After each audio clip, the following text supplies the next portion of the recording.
Hello and welcome to another video review from Colour with Claire. Today I have A Walk in Nature by Christopher D. King.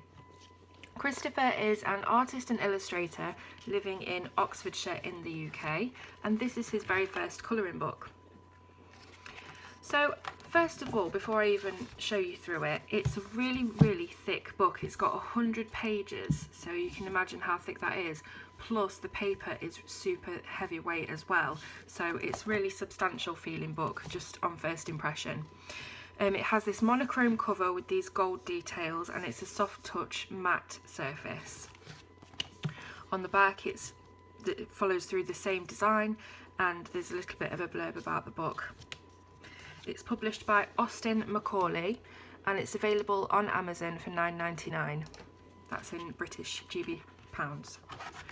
So as we open the book, first of all we see the publisher's information, and then Christopher's dedication to the book and a little bit from him of an introduction about what the book's about and the reason why he made it. We have a lovely floral book belongs to page, and then the contents list, which is quite an unusual feature in a colouring book, but it's nice to have everything labelled.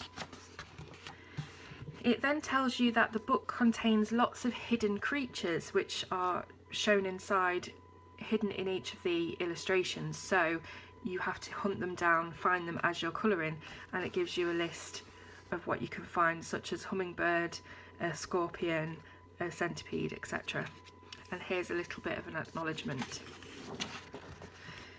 And here we have a double spread tester page for all your colouring supplies to make sure they're not going to bleed through the paper. As you can see, I've been testing my Faber-Castell Pitt pens out on here.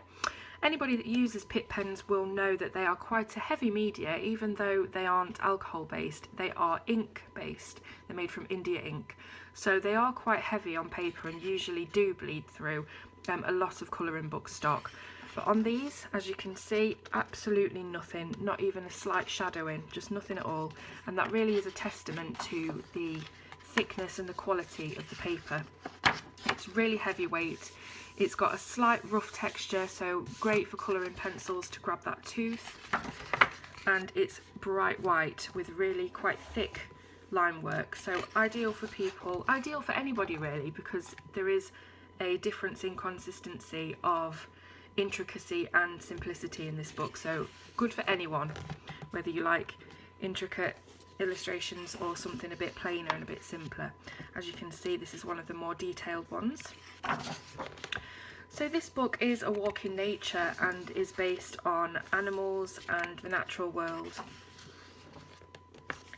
Some of the images are standalone single page images, and some of them are double page spreads, or at least connected in some way.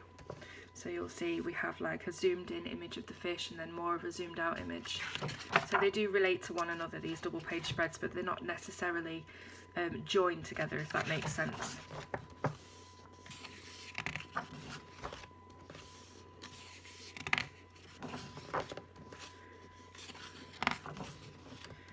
So just as I go through the book, you can see that there are quite different styles of images, as I mentioned.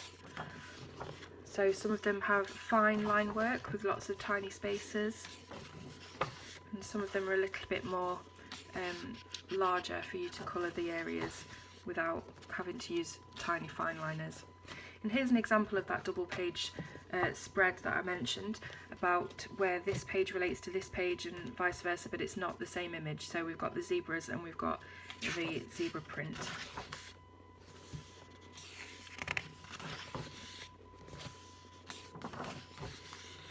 So Christopher started making colouring books or illustrating for colourists due to his and his family's experiences with mental health issues and how colouring can really help people. Sorry, I'll just stop there and show you. This is the one that I've coloured so far. I'm not entirely sure what it is, but it really stood out to me as I was flipping through the book, and I coloured it, as I say, with the Pitt pens. And here you can see that it does relate, so this is obviously his hand and the bananas, but I haven't had a chance to do that yet. Yeah, so back to what I was saying. Christopher created the books for people who suffer from anxiety and depression, to keep you calm, keep you mindful, and help you focus on something other than what's going on inside your head. So it's wonderful for people who suffer from that, but it's wonderful for anybody. The illustrations are really unique, and it's such a well-made book, and you're going to have hours and hours of colouring time here. The only thing that I would say that bothers me a bit about the book is the spine. It's quite tight, and you really have to push to get down into there, and it doesn't sit flat, which is a little bit of an annoyance, but I'll let him off because it's such a lovely book. So here at the back you can see every single page in this book has a thumbnail, and every single thumbnail has a star rating. And the key says that 1 star is the easiest to colour, and 5 stars is, you know, really intricate and for colouring ninjas, as it says here. So basically, if you're looking for something quick and simple to colour, you don't have to flip through this book and sort of and ah and decide.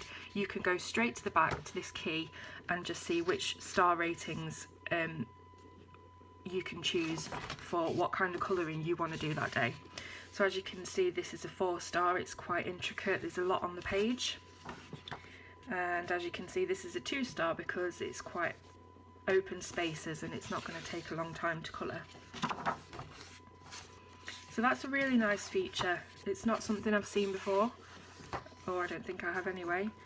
And it just helps the colourist a little bit. I think this book has definitely been made with the colourist really in mind. You know, it's been carefully considered and things have been put in, like the contents page, that we don't normally find, so that's nice. And at the end there's a bit of a thank you, and it's just telling you about Christopher's future publications, which are Dreams and Nightmares and A Walk in the City, so we'll look out for those very soon. It also gives you his email address if you want to get in touch, and he's on all these different social media platforms as well. And this is a bit of an about the author page. What I love about this is, even though there are these pages that aren't necessarily colouring pages, they still have a border that you can colour in. So every single page has something you can colour. So that is a chromotherapy book called A Walk in Nature by Christopher D. King. There's 80 different designs in this, 100 pages. It's really, really well made. I can't say anything bad about the production whatsoever. And the images are really unique and interesting, and there's all those different things that you can search out and find in there as well, so it's got a different element to it. So I really hope you've enjoyed looking at this book, and I'll see you soon on Colour with Claire.